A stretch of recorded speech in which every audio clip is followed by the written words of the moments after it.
اس نے حیرت سے دہرایا، یہ نام میرا سنا ہوا ہے۔ اوہ ہاں، یاد آیا، تمہارے اور بچھو کا نام بازغر نے لیا تھا۔ کیا تم بازغر کو جانتی ہو؟ اوہ، تو تہکال تم تک پہنچ گیا۔ اس کے لہجے میں کسی قدر خوشی تھی۔ وہ چیتے کی تصویر؟ ساحل عمر نے پوچھا۔ ہاں، اسے جتنا جلد ممکن ہو سکے بنا دو، وہ بڑی خوبیوں کا مالک ہے، وہ میرا محافظ ہے، وہ تمہاری بھی حفاظت کرے گا۔ اس کی تصویر جلد از جلد مکمل کر لو، وقت قریب آ رہا ہے۔ کیسا وقت؟ ایک خوشگوار وقت، ایک روشن لمحہ۔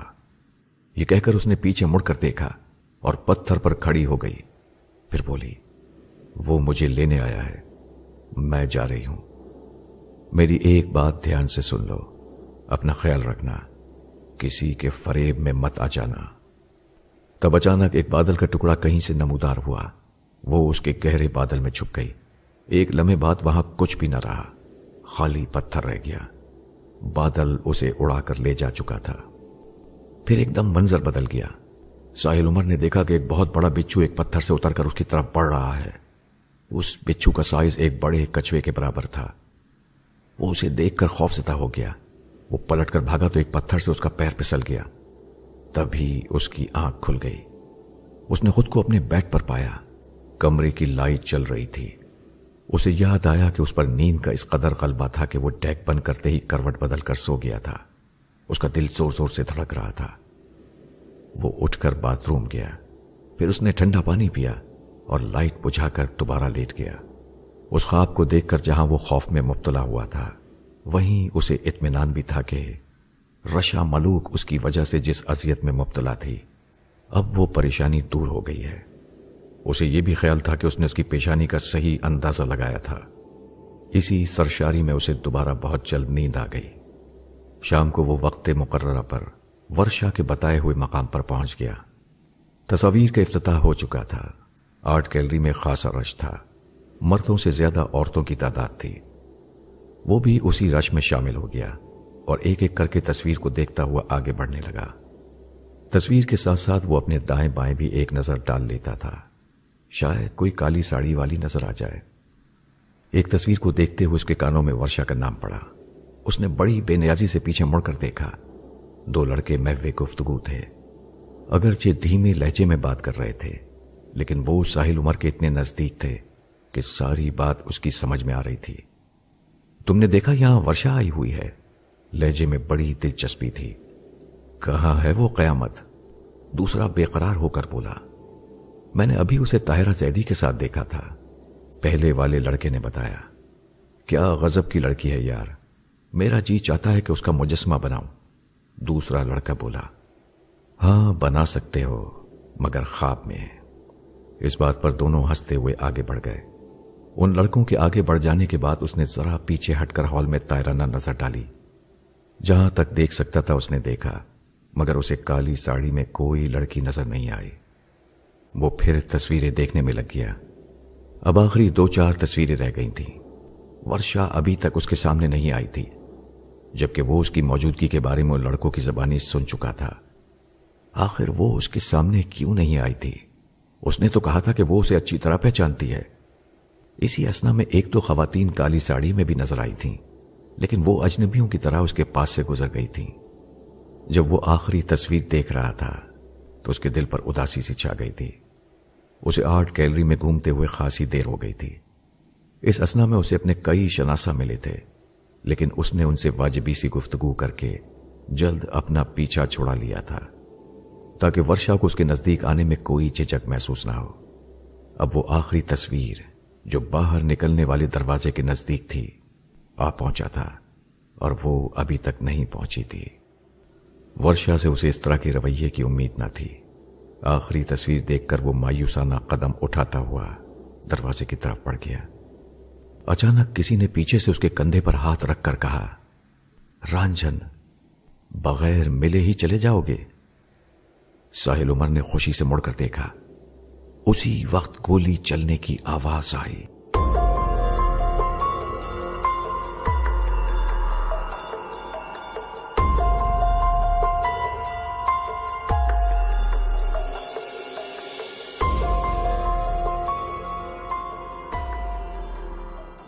یوں تو ورشا کا ملنا بھی کسی دھماکے سے کم نہ تھا، لیکن اس وقت حقیقتاً ایک دھماکہ ہوا تھا اور لوگوں میں بھگدڑ مچ گئی تھی۔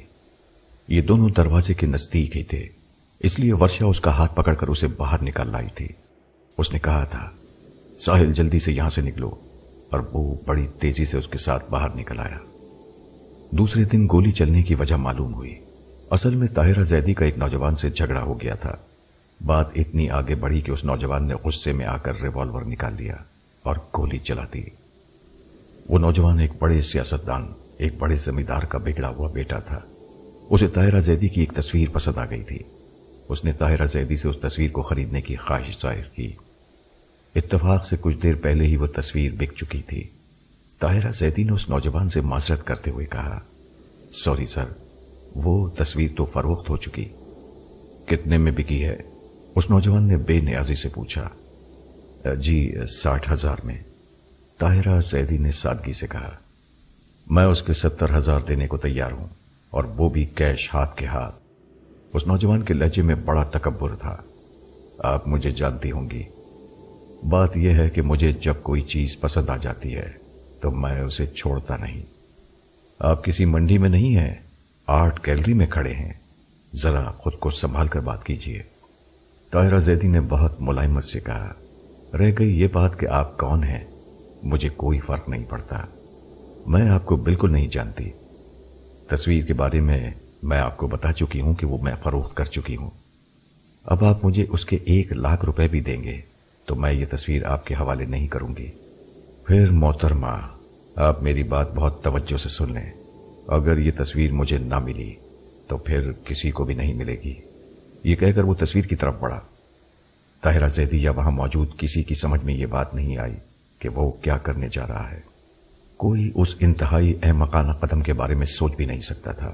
اس نے تصویر کے سامنے جا کر آنن فانن کندھے پر لٹکا ہوا ریوالور اتارا اور اس کے خول سے ریوالور نکال کر تصویر کے چہرے کا نشانہ لیا۔ ریوالور تانتے دیکھ کر لوگ فوراً ادھر ادھر ہو گئے۔ اس نے گولی چلانے میں دیر نہ کی۔ تصویر کی پیشانی میں سوراخ ہو گیا۔ طاہرہ زیدی اپنی تخلیق کے ساتھ ایسا سفاکانہ سلوک دیکھ کر اپنے ہوش گما بیٹھی۔ وہ نوجوان اپنے حواریوں کے ساتھ پورے اطمینان کے ساتھ آرٹ گیلری سے باہر نکلا اور اپنی پجیروں میں بیٹھ کر اپنی راہ ہو لیا۔ اس کی راہ روکنے والا کوئی نہ تھا، اس کا کوئی کچھ نہ بگاڑ سکا۔ خیر، گولی کی آواز سن کر جب ورشا اسے باہر نکال لائی تو اس نے پوچھا، رانجن، تمہاری گاڑی کہاں کھڑی ہے؟ وہ سامنے ہے، ساحل عمر نے اس کے چہرے کی طرف دیکھتے ہوئے کہا۔ ورشا کے چہرے پر بلا کی معصومیت تھی۔ اس کا جسم قیامت خیز تھا اور اس کا لباس ہیجان خیز۔ وہ کالی ساڑی میں چھپائے نہیں چھپ رہی تھی۔ اندر پتہ نہیں کیا ہوا ہے۔ میں آج کی شام برباد کرنا نہیں چاہتی تھی۔ آؤ ساحل پر چلیں۔ اس کا نرم ملائم ہاتھ ابھی ساحل عمر کے ہاتھ میں تھا۔ اس نے اس ہاتھ کو مضبوطی سے تھام لیا اور تیزی سے اپنی گاڑی کی طرف بڑھا۔ وہ جلد از جلد اس افراتفری کی فضا سے نکل جانا چاہتا تھا۔ تم کہاں جاؤ گی؟ ساحل تو تمہارے پاس ہے، اس نے گاڑی سٹارٹ کرتے ہوئے کہا۔ سمندر پر چلو۔ اس نے اسے تیکھی نظروں سے دیکھا۔ میں کسی سمندر سے کم ہوں کیا؟ ساحل عمر نے گاڑی کی سپیڈ بڑھاتے ہوئے کہا۔ چند دنوں میں پتہ چل جائے گا کہ کتنے گہرے ہو، وہ ہنس کر بولی۔ اس کی ہنسی میں بڑی کشش تھی۔ جب وہ ہنسی تو اس کے گالوں پر ننھے گڑھے پڑ گئے۔ وہ ان گڑھوں پر مر مٹا۔ اتنا آسان نہیں ہے مجھے پا لینا، ساحل عمر نے بڑے یقین سے کہا۔ کلفٹن چلو۔ ورشا نے اس کے جملے کا کوئی اثر نہ لیا۔ ٹھیک ہے، ساحل عمر نے کہا۔ ورشا، ایک بات کہوں؟ ہاں، اس نے پیار بھری ہاں کے ساتھ کہا۔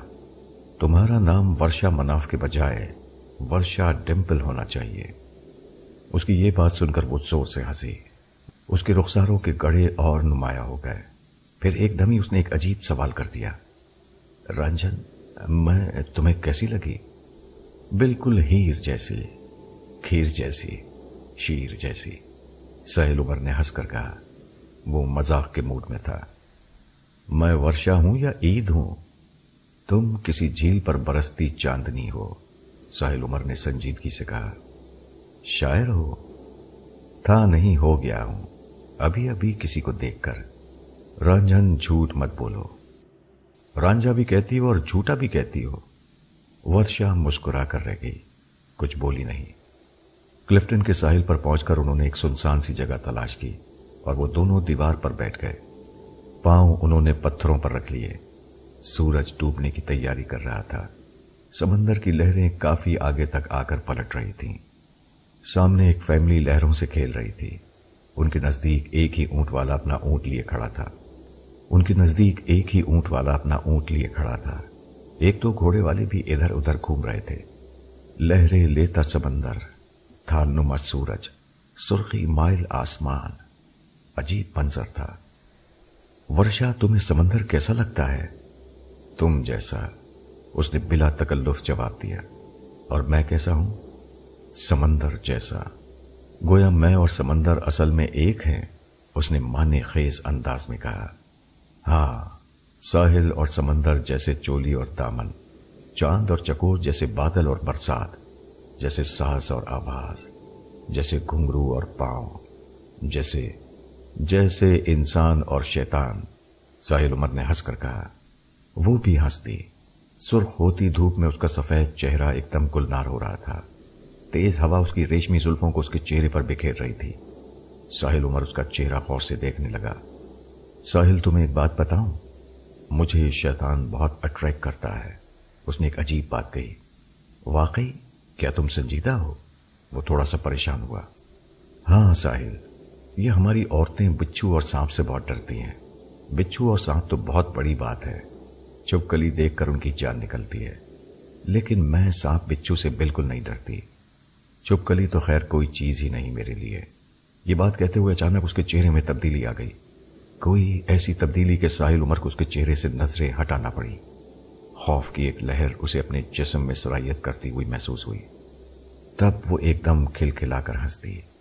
ڈر گئے؟ ساحل عمر ایک لمحے کو واقعی ڈر گیا تھا، لیکن یہ ایسی بات تھی جو ظاہر نہیں کی جا سکتی تھی۔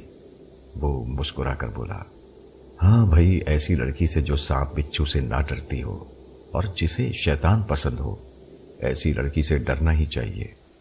اس نے بات کو مذاق میں اڑانا چاہا۔ وہ ذرا سورج کو دیکھو۔ ورشا نے بات کا رخ موڑا۔ ساحل عمر نے سامنے نظر کی۔ سورج بالکل لال ہو کر سمندر میں اترنے کو تھا۔ سورج اپنے جلتے ہوئے بدن کے ساتھ وقت کے سمندر میں غروب ہو رہا ہے۔ وہ بولی، بہت خوب، تمہیں تو شاعرہ ہونا چاہیے۔ وہ خوش دلی سے بولا، میں ہوں نہ شاعرہ۔ اس نے تصدیق کی۔ واقعی؟ مشاعروں میں جاتی ہو؟ اس نے پوچھا۔ میں مشاعرے نہیں پڑھتی، البتہ میری شاعری چھپتی ہے۔ جب تم میرے گھر آؤ گے تو تمہیں اپنی شاعری دکھاؤں گی۔ وہ مسکرا کر بولی، تمہاری پیٹھ پر ایک نشان ہے، وہ کیسا ہے؟ اس نے اب وہ سوال کیا جو بہت دیر سے پوچھنا چاہ رہا تھا۔ میری پیٹھ پر بچھو کا نشان ہے اور یہ پیدائشی ہے، اس نے عام سے لہجے میں کہا۔ تم تصویروں کی نمائش میں اتنی دیر بعد کیوں آئی؟ اس نے ایک اور سوال کیا جو اسے پریشان کر رہا تھا۔ میں دیکھنا چاہتی تھی کہ تم مجھے خود سے پہچانتے ہو یا نہیں، ورشا مناف نے کہا۔ لیکن تم مجھے کہیں نظر نہیں آئی، البتہ تمہارا ذکر ضرور سنا۔ میرا ذکر؟ ورشا نے حیران ہو کر کہا۔ میرا ذکر کرنے والا وہاں کون آ گیا؟ 2 لڑکے تھے، ایک نے تمہاری آمد کا ذکر کیا، دوسرے نے اپنی آرزو بیان کی۔ آرزو؟ وہ کیا؟ ورشا نے دلچسپی سے پوچھا۔ شاید وہ مجسمہ ساز ہے، تمہارا مجسمہ بنانے کا خواہش مند تھا، ساحل عمر نے بتایا۔ کون تھا وہ بدماش؟ ورشا نے تیکھے لہجے میں کہا۔ جو بھی تھا، ویسے خواہش اس کی سچی تھی۔ تم ہو ہی ایسی، جو دیکھے تمہیں پانے کی خواہش کرے، چاہے مجسمے کی صورت میں، پینٹنگ کی صورت میں یا شعر کی صورت میں۔ لیکن میں مجسمہ بننا چاہتی ہوں، نہ پینٹنگ بننا چاہتی ہوں اور نہ شعر بننا چاہتی ہوں۔ پھر کیا بننا چاہتی ہو؟ سوال ہوا۔ تمہاری مختصر اور محبت بھرا جواب ملا۔ اتنی جلدی فیصلہ نہ کرو، آج ہماری پہلی ملاقات ہے، ساحل عمر نے کہا۔ تمہاری ہوگی، میں تمہیں کافی عرصے سے جانتی ہوں، تمہاری پرانی عاشق ہوں۔ تم نے مجھے کہاں دیکھا؟ میں نے تمہیں پہلی بار تمہاری نمائش میں دیکھا۔ تمہیں یاد ہوگا، تم نے اپنی ایک تصویر کی نمائش کی تھی۔ وہ ایک انوکھی نمائش تھی۔ آرٹسٹ نمائش کے لیے بہت ساری تصویریں اکٹھا کرتے ہیں۔ کچھ نمائشیں ایسی ہوتی ہیں جن میں کئی آرٹسٹ مل کر اپنے کام کی نمائش کرتے ہیں، لیکن تم نے بڑی انوکھی نمائش کی۔ محض ایک تصویر، مگر وہ تصویر 100 تصویروں پر بھاری تھی۔ پورا شہر اس تصویر کو دیکھنے کے لیے امڑ آیا تھا۔ وہ تصویر، ورشا مناف نے اسے معنی خیز انداز میں دیکھا۔ ہاں، بہت اچھی طرح یاد ہے، ایک بہت بڑے ریچھ کے ہاتھوں پر لیٹی لڑکی، ساحل عمر نے بتایا۔ وہ بھی مسکراتی ہوئی۔ ورشا مناف یہ کہہ کر ہنسی، پھر چند لمحے توقف کر کے بولی، میں تو اس تصویر کو دیکھ کر دیوانی ہو گئی تھی، اور پھر جب میں نے اس تصویر کے خالق کو دیکھا تو عقل کے ساتھ دل بھی گنوا بیٹھی۔ اس دن فیصلہ کر لیا کہ تمہیں تم سے چھین لوں گی۔ یہ کہہ کر ورشا نے اسے ترچھی نظروں سے دیکھا۔ اوہ، یہ عزائم ہیں تمہارے؟ ساحل عمر تشویش بھرے لہجے میں بولا۔ میرے عزائم کو چھوڑو، اپنے دل کی بات کہو۔ تم مجھے اچھی لگی ہو، اس نے پوری سچائی سے کہا۔ ایسا کیا ہے مجھ میں؟ اس نے اسے گہری نظروں سے دیکھتے ہوئے پوچھا۔ شاید وہ اپنی تعریف سننا چاہتی تھی۔ تم عام نہیں، خاص ہو، کامیاب ہو، ذہین ہو، اچھی باتیں کرتی ہو، پرکشش لہجے کی مالک ہو، تمہاری مسکراہٹ، تمہاری ہنسی کا کوئی جواب نہیں، شاداب ہو، سمندر کی اونچی لہر ہو، سورج کی پہلی کرن ہو، کوئی حسین رقص ہو، پتھروں کا گیت ہو۔ وہ ایک لمحے کو رکا۔ ورشا بڑی محویت سے اس کی بات سن رہی تھی، اس پر سرشاری چھائی ہوئی تھی۔ توقف کر کے وہ پھر بولا، کچھ اور کہوں؟ ہاں، کہتے رہو، تم کہتے رہو، میں سنتی رہوں اور وقت پتھر بن جائے۔ ورشا نے جذباتی لہجے میں کہا، وقت تو ویسے ہی پتھر ہونے لگتا ہے، کچھ ہی دیر میں تاریکی پھیل جائے گی، کچھ دکھائی نہ دے گا۔ جب کچھ دکھائی نہ دے تو وقت گزرنے کا احساس بھی نہ رہے گا، یوں لگے گا جیسے ہر چیز ساکت ہو گئی ہے۔ آؤ چلو پھر یہاں سے چلتے ہیں، کہیں بیٹھ کر آئس کریم کھاتے ہیں، پھر تم مجھے چھوڑ دینا۔ وہ اٹھتے ہوئے بولی۔ تم کہاں جاؤ گی؟ اس نے پوچھا۔ وہیں جہاں ہم ملے تھے، اس نے بتایا۔ Art gallery? لیکن کیوں؟ وہاں میری گاڑی کھڑی ہے، ورشا مناف نے بتایا۔ تم کون ہو؟ میں ورشا مناف ہوں۔ نہیں، تم کوئی پرتجسس کہانی ہو، لفظ لفظ حیرت، ہر لمحہ نیا انکشاف۔ کاش تم افسانہ نگار ہوتے تو میں تم سے فرمائش کرتی کہ مجھے لکھو، میں تمہیں پینٹ کروں گا، اور ایسا پینٹ کروں گا کہ دنیا حیران رہ جائے گی، اس نے پرشوق لہجے میں کہا۔ سچ؟ وہ شاداں ہو کر بولی۔ بالکل سچ، 100% سچ، ساحل عمر نے بڑے یقین سے کہا۔ چلو اب مجھے آئس کریم کھلاؤ۔ آئس کریم کھا کر جب ساحل عمر نے ورشا مناف کو اس کی گاڑی میں بٹھایا اور وہ گاڑی اسٹارٹ کر کے رخصت ہونے لگی تو اس نے اپنا خوبصورت ہاتھ اس کے ہاتھ میں دیتے ہوئے کہا، اب جلدی جلدی ملنا، دیکھو اب میں تمہارے بغیر رہ نہ پاؤں گی۔ پھر وہ چلی گئی اور ساحل دور تک اور دیر تک اس کی گاڑی کو جاتے دیکھتا رہا۔ اس کی گاڑی تو کب کی دوسری گاڑیوں میں گم ہو چکی تھی، مگر وہ ابھی وہیں سڑک پر کھڑا تھا، گمسم۔ اس کے جانے کے بعد اسے اپنا کوئی متاع عزیز گم ہونے کا احساس ہوا۔ اسے اپنا جسم خالی خالی سا لگا۔ اسے لگا جیسے کچھ ہو گیا ہے۔ کیا ہو گیا ہے یہ اسے معلوم نہ تھا۔ کہیں اسے اس سے محبت تو نہیں ہوگی؟ ویسے وہ اس قابل تھی کہ اس سے محبت کی جائے۔ وہ حسین بھی تھی اور ذہین بھی تھی۔ اسے گفتگو کرنے کا فن آتا تھا، اس کا انداز دلربا تھا، اس کی آنکھیں بولتی تھیں اور لب گنگناتے تھے۔ وہ ایک سحر تھی، جادو تھی، فسوں تھی، اور کیوں نہ ہوتی؟ وہ آخر بیٹی کس کی تھی؟ وہ ایک ہندو ماں کی بیٹی تھی۔ اس کی ماں کا نام برکھا دیوی تھا، بنگالن تھی۔ اس کا تعلق کلکتے سے تھا، ایک ایسی سرزمین سے جو اپنے جادو کے لیے مشہور ہے۔ شہر بنگال سے کون واقف نہیں؟ ورشا مناف کا نانا یعنی برکھا دیوی کا باپ کالی داس نام کا داس نہ تھا، وہ واقعی کالی دیوی کا غلام تھا، اس کا پجاری تھا، جادو ٹونے ٹوٹکے کا ماہر۔ اس کا جادو سر چڑھ کر بولتا تھا، کسی محبوب کو قدموں میں گرانا ہو، کسی شوہر کو مٹھی میں لینا ہو، میاں بیوی کے درمیان جھگڑا کرانا ہو، کسی سے انتقام لینا ہو، خاندانوں میں نفاق کا بیج بونا ہو، کوئی بھی منفی کام کرایا جا سکتا تھا۔ نہ صرف یہ کہ وہ الٹے سیدھے جاب کرتا تھا، بلکہ جو لوگ اس کے پاس اپنی تشنہ آرزویں لے کر آتے تھے ان سے بھی وہ ایسے عمل کرواتا تھا کہ وہ انسان نہ رہتے تھے، شیطان بن جاتے تھے۔